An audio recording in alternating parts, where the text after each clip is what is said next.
Hi, my name is Barry Martin Snyder, And my name is Karen Anderson. and our website is luminousself.com, and there's a link below.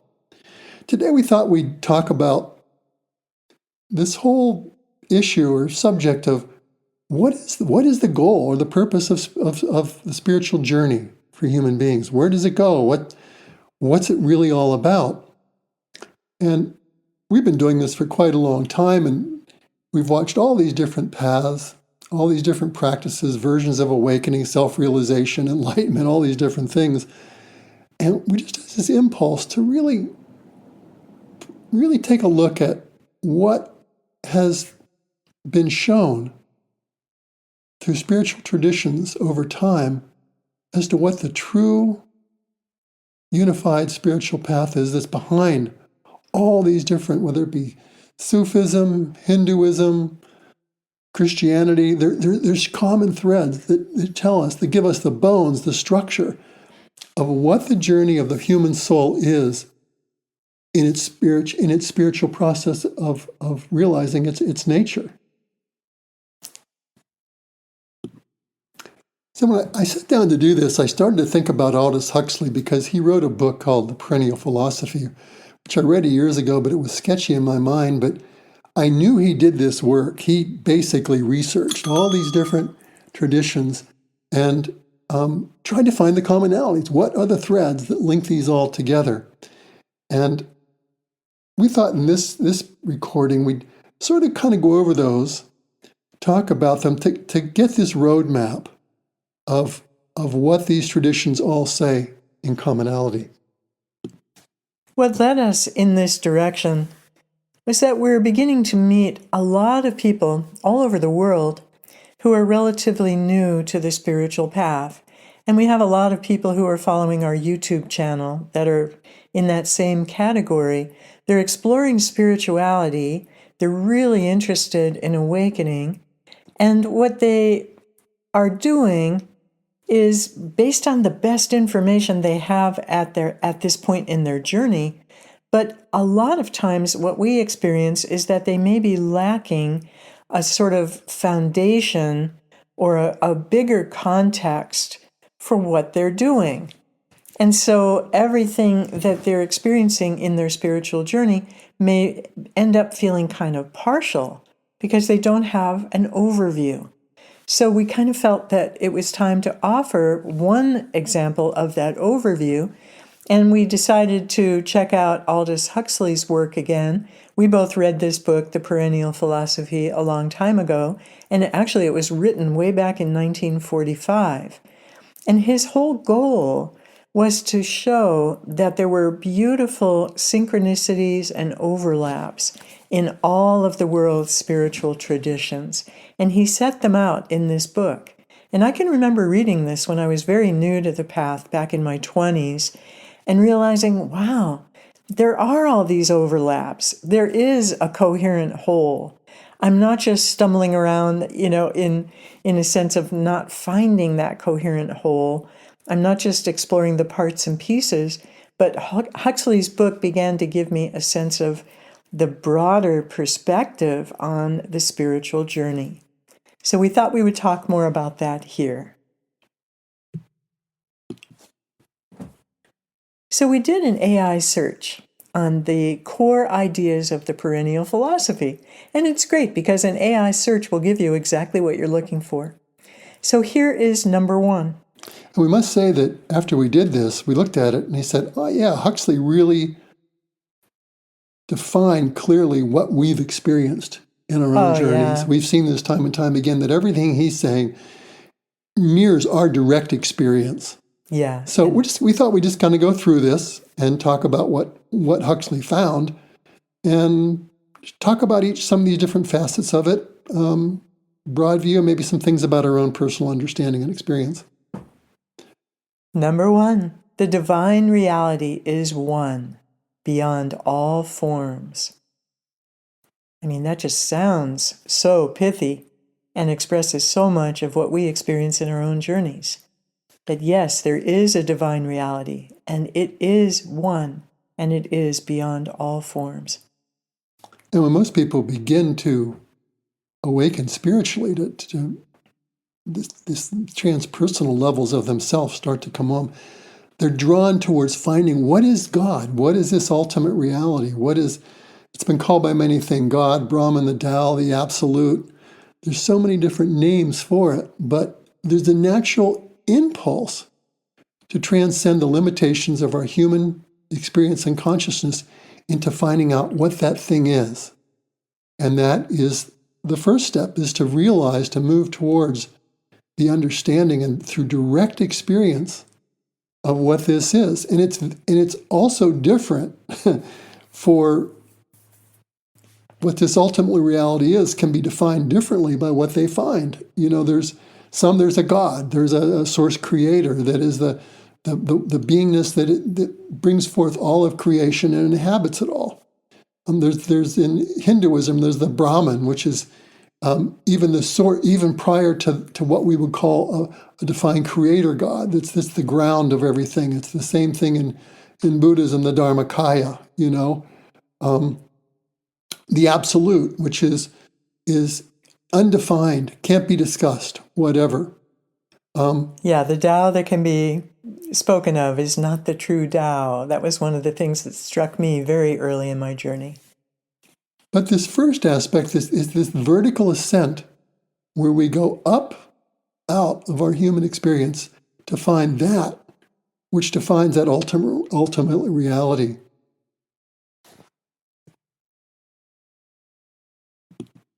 The number 2 point that the AI summary made of the Perennial Philosophy: the human soul is connected to the divine. And as we all get in touch with our human soul, the soul that we are in the human experience, we come to know this for ourselves, that our true nature is not separate from the divine, but is an inextricable aspect of it. It's that all that God is. I guess it could be said really simply, God lives in me as my true nature. Mm-hmm. That's a very simple way to say it. And that is the second aspect of this. It's not only to rise up there and experience what we call God, the Absolute, whatever. And it's a multifaceted, multidimensional experience of what that is. And all of that unfolds in this journey. But once I've experienced that as something that is transcendent beyond what we defined as us, then we must bring that back and realize that what that is, that I am that. In Hinduism, it's called Tatsvat Ami. It's like I am that, or I am that I am. And that is the second stage of this, to realize that within ourselves. Huxley described that as a divine spark within, which we experience every day in our work with people. That within us, in the core of our soul, within the soul lotus, is an individualized spark of all that absolute God oneness is, awaiting for us to merge into it, find it, experience it, and identify and become it. And that's what we really refer to as awakening. We're awakening to that divine presence within our soul, within the soul that we are. And that also encompasses the idea of God realization and self-realization, because to awaken to that soul, that spark, and when we begin to merge with that spark, it unfolds within us as divine presence, essence, the flame of God, and we realize that as our true nature. And that true nature is also God. So we're realizing God and self as one. The third basic facet of the Perennial Philosophy is described by Huxley as direct experience, not dogma, is the highest form of religion. He's using the word religion, but we might all think of it as spirituality. So basically, this too is everything that we find in our work with people and always have. That everything occurs to us, everything awakens in us through direct experience. Not through reading about it, not through hearing other people tell us about their experiences, but through our own direct apprehension that the divine lives in us as our true self and is ever unfolding in its expression. There's no way we can know anything until we've experienced it. Otherwise, it's still a concept. It's still floating up in the mind. But we know something when we have the direct living experience of it. And that is the only thing we can count on in this journey, is to find out what is true in our own experience. And that's essentially what Huxley's saying. Everything else is just conceptual stuff that can masquerade as realization or masquerade as enlightenment. We've seen this again with people. They read these books, they think they understand it all, but they have no direct experience of it. So it has no real relevance or transforming and awakening potential within themselves. We have to realize this. We have to awaken and experience it directly. The fourth principle that Huxley laid down is one that we are all very familiar with. Overcoming the ego is the path to enlightenment. We don't have to walk very far in the spiritual path till we run smack dab into this one. Because as soon as we want to as soon as we know that there's something more and we pursue that and begin to have experiences of something transpersonal, something transcendent, what happens is immediately that little voice inside of us that we didn't know was basically watching and controlling our very consciousness all the time comes to the surface and tries to assert its dominion once again. Because most people, until they waken up, I'd say virtually everyone until they wake up, lives from the ego mind, lives from this voice in their head that they really treat as their system of guidance and identify as really who they are.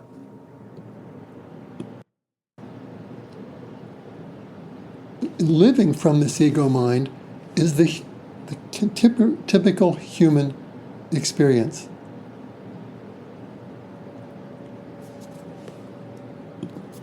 And we not only live from the ego mind, but we believe that the ego mind is who we are. We identify with the ego, with the humanness, with the tendencies of the human self. And so when Huxley, or when this AI summary says that Huxley's view is overcoming the ego is the path to enlightenment, that really struck me too, because it fits with what we often say, that our stuff, which is all involved with overcoming the ego, is not in the way.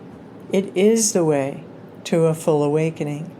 And so everything we grapple with in terms of getting to know what's happening in the ego, in the mind, in the expressions of all that, is part and parcel of the process of awakening. It's not beside the point. It's not, taking us in the opposite direction. It's what we absolutely need to face and ultimately embrace. And every time we are able to bring that kind of presence and acceptance to what we find, we are experiencing more awakening. It can often be treated as an obstacle, and in a sense, that's one perspective on it, but we find it's really not an obstacle. It's part and parcel to the path, because it's the way that our limited human identity is being not only transcended, but also included, and ultimately it will be integrated into something bigger. And we'll talk about more in that in some later videos, not right now. And the final point in this summary is love and compassion are universal ethics. The AI summary here goes on to make 3 basic points. The first is all spiritual traditions emphasize love, kindness, and nonviolence as the foundation of moral life. The second one is compassion is not just a virtue, but a state of consciousness that aligns us with divine reality.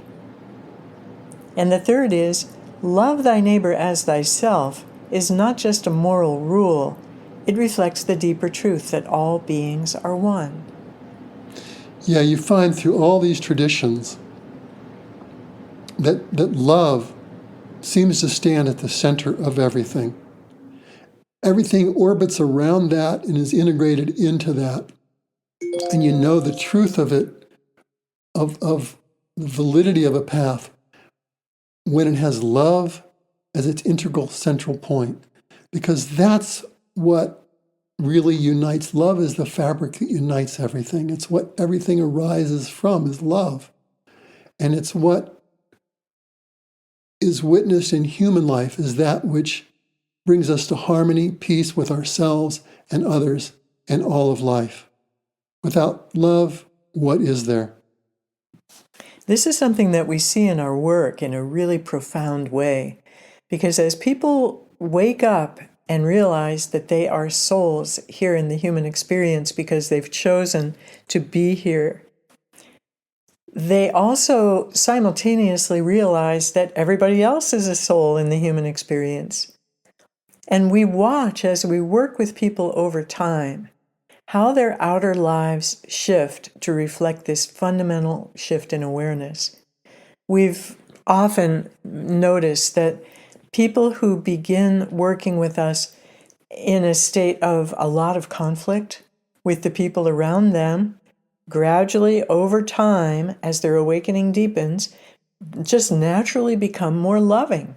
They're not trying to become more loving, although they may be focusing on trying to curb some of the more difficult aspects of their ego structure, but they just simply naturally exude more love, more acceptance, more empathy, more of a sense of relatedness, where, as the beautiful Incan, I think it is, tradition says, I am another you, you are another me. There's a sense of bridging, of not feeling so isolated and separate in our own reality as we awaken over time. And everything we experience is imbued with more and more love. So again, love is, in our perception, the center of the hub of the wheel of the spiritual journey. And without that, it really lacks efficacy. I'm just trying to remember, I think it was in the Bible, it might have been Paul that said, you can have all these states, you can have all these different experiences and gifts and, spiritual capacity, cities or whatever. He didn't use those terms, obviously. You can have all that, but if you don't have love, if you haven't realized love, you have nothing. And that's what we've seen in terms of running across people that were very focused on a non-dual awakening. Love is left out of the equation. And we'll have more to say about this in future videos, because for us, love is at the center of the divine, and it's what we come to know ourselves to be as we awaken.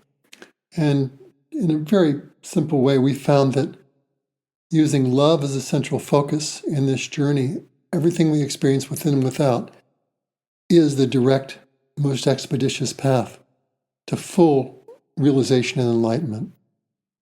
So we just wanted to give you a little overview of what we know to be true and what Huxley has shown that all these traditions have shown to be the truth of the spiritual journey, the spiritual path that has existed on this planet since beings began to ask the question, who am I? What's going on here? Who or what is God? Hopefully this will give you something to think about, to look at, reflect on, see what's true for you in your own spiritual journey. And maybe give it a bigger context so that what you're experiencing can feel like it's a part of a much larger process and a much larger beingness that we are all sharing and we're all a part of. So we wish you all the best along your path of awakening, and we send you our love and blessings.